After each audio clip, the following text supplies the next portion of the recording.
In this example, I know two sides of a right triangle, and I'm looking for the third side. Anytime I know two sides of a right triangle, I can use the Pythagorean theorem to find the third side.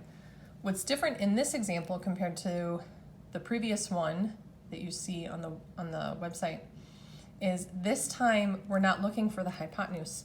Here's the right angle. The hypotenuse is always across from the right angle.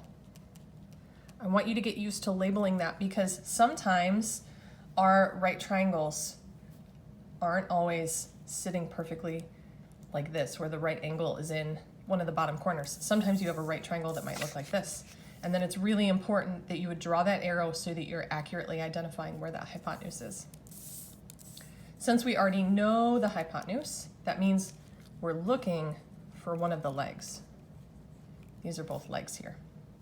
So I'm going to write out the Pythagorean theorem, which tells me the leg squared plus the other leg squared equals the hypotenuse squared.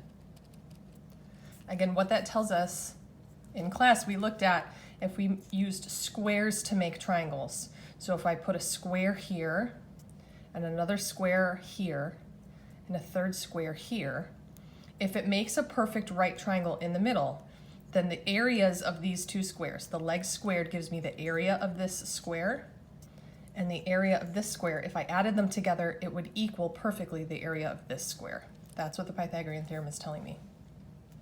I don't know this first leg, so I'm just going to write leg squared plus the other leg is 3 plus 3 squared equals the hypotenuse squared, and I know the hypotenuse is 8.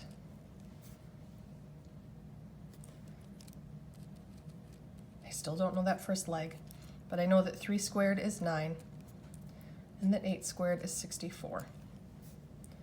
Again, these two squares, the areas of these two squares should add up to equal the area of the largest square, which is 64. That means if I want to know the area of this square, I would have to subtract 9 from 64. So I'm subtracting 9.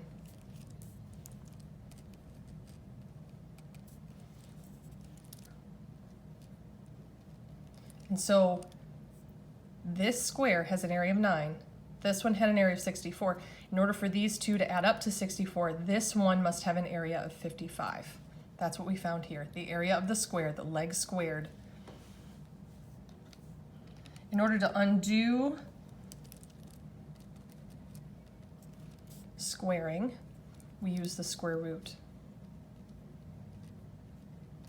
Square rooting will undo the squaring. It will take the area of the square and help us just to find the length.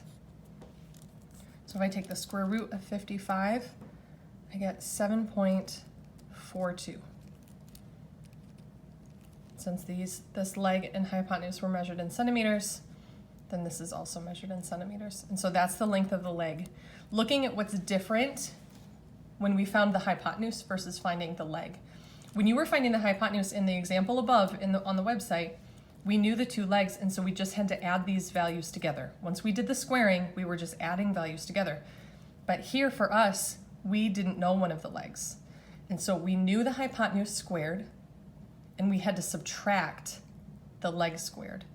We took the hypotenuse squared and subtracted the leg squared to get the missing leg's square, the area of its square, and then square rooted at the end just to get the length.